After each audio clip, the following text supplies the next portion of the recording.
We've filmed inside of dozens of saunas around the world, some big, some barely fitting 4 people, some only fitting 1 person. But every one of them has taught us something about presence, about heat, about humanity. What's up, guys? I'm Drake from Academic Media.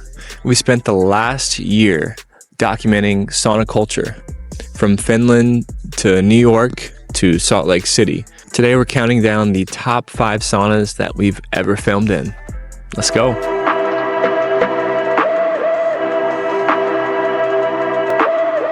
At number 5, Arctic Saunaworld in Finland. This place is literally on the edge of the Arctic Circle. The best feature here, in my opinion, wasn't even the actual sauna. It was what they refer to as an ice hole. And this was a cutout where arguably one of the greatest athletic events of all time went down, a swimming event. Jesse Itzler raced Kevin Cross in a 1v1. This is why this place is on my list. It was just an unforgettable memory of capturing the energy, capturing the moment. It's number 5, Arctic Saunaworld. At number 4 is Othership in New York City. This place isn't just a sauna, it's a guided emotional journey. This was a really cool experience because we got to take it in with some really close people to me and help document the launch of what's on my nose right now, which is Second Wind. And they had a launch party. My friend Todd Anderson, who's the host of Beat the Heat, which is a sauna inside of a podcast, we got to help document and capture that trip for him. So to be able to be in a sauna capturing a trip like that, it was a sensational overload. People having a really good time together. Their cold plunges, which were 34 degrees, and the water was so crisp, so clean, had a slight aroma to it. So that put Othership in New York City on our list. Number 3, FloHaus in Salt Lake City.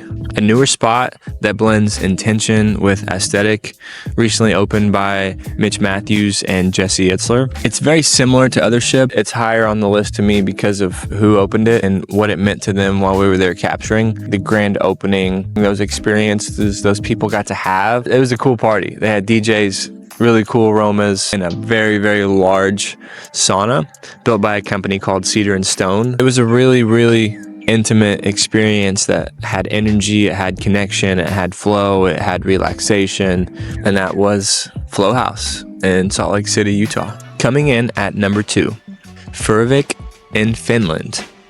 This is just outside of Helsinki in Finland, and was just one of the coolest experiences because it feels like you're in someone's personal sauna in multiple different spots. The first time we went to T's place, they had 6 saunas on the property.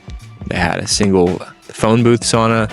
They had a sauna inside of a house that you could fit 12 people in. They had a van sauna, felt very hippie, 80s-ish. They had a container sauna that was just beautiful, that overlooked the backside of the property down to the Baltic Sea. They had a 3-person sauna that was on the dock down by the Baltic Sea, right next to the hot tub. And they had a really old converted style of fishing shack that had been converted into a sauna. Very deep history in that one, and just a lot of different vibes from learning about their culture, learning about their practice, how the birch leaves play into sauna culture, and singing lolu, as you say. Learned a lot about Finnish culture there. And you can't forget about jumping into the Baltic Sea there. The freaking Baltic. It was like 32 degrees because it was salt water. Just an overall amazing experience. And that's the Furuvik sauna in Helsinki, Finland. And coming in at number 1, no surprise here, the biggest sauna in the world at Runningman Festival. We filmed a ton of different events in the sauna. I think there's 12 different wood-fired stoves that they have heating this, and it essentially looks like a warehouse built out in the middle of a field where people are having a good time, connecting, high energy, high vibes, from yoga in the sauna to a full-on rager. The place was open sun up, well past sundown. After dumping cards one day and dumping footage, we ended up in the sauna and at like 2 a.m. with, waking up at 6 a.m. is what it is. It's the experience of Running Man. It's the connecting with people. It was getting to know some of these other creators that we were working with. The energy and everything we captured from it is why it's on the list, but I think there's a lot of things that go into it that are intangible, like the people that you learn about, the people that you learn from, the different things throughout the day of stuff you miss, and catching up with a lot of different thoughts and emotions. Man, it's super unique. And if you get to experience it or have experienced it, that's why Runningman Festival is the best wellness festival in the world. Before we head out, we have honorable mention. I'm going to get him a trophy.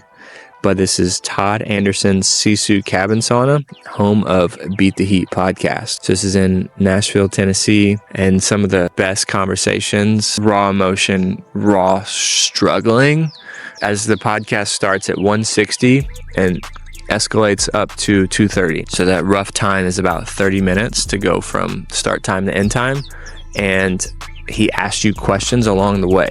So he asks you 5 questions. Each time you get a question wrong, you get a full ladle of water on the sauna, which increases the humidity, ultimately increasing the temperature and making it harder. So Todd, honorable mention, Beat the Heat podcast. So that's our list. We've had the opportunity to document a lot of different saunas over the past year, and these are our top 5 saunas. Please like, subscribe, and share. And if you have a sauna you think should be on this list, drop it in the comments. Love to check it out. Keep creating.